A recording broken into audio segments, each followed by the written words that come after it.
पगली हम महादेव के सावन महीना अइलहि कृपा करथिन फेर से सोचल सपनवा तोर साकार हो जीता कर लेगे दर्शन बेड़ा पार हो जीता भोले बाबा से पगली प्यार हो जीता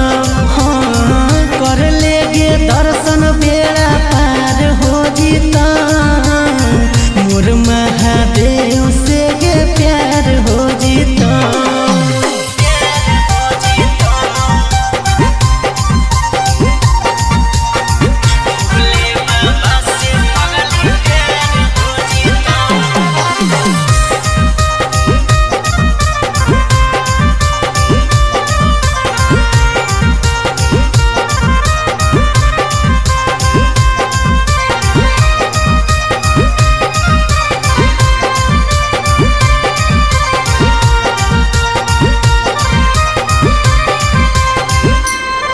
अगे जलवा ढारे चल पगली साथे देव घर गे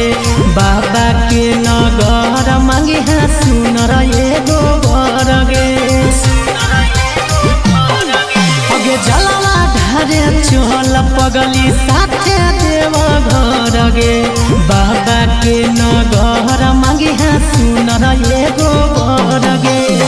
बोल बम के नारा से उधार हो जीता कर लेगे दर्शन बेड़ा पार हो जीता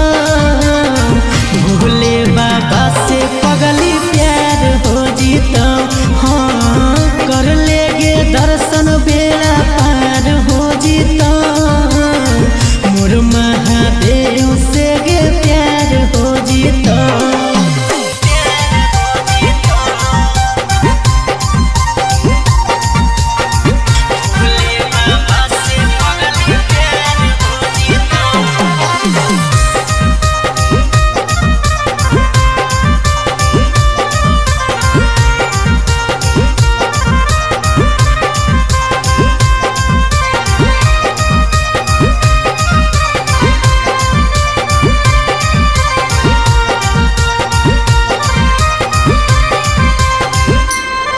अगे बोल बम के नारा लेके उठैबो कांधे कवरिया गे पैदल पैदल चलही की निकाली हो डीजल गरिया गे ऐसे तो पैदल में मजा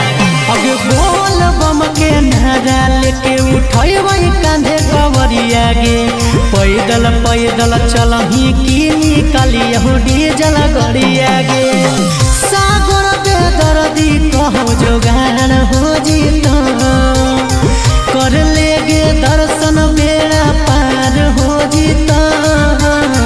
भोले बाबा से पगली प्यार हो जीता हाँ कर लेगे दर्शन बेड़ा पार हो जीता मोर महादेव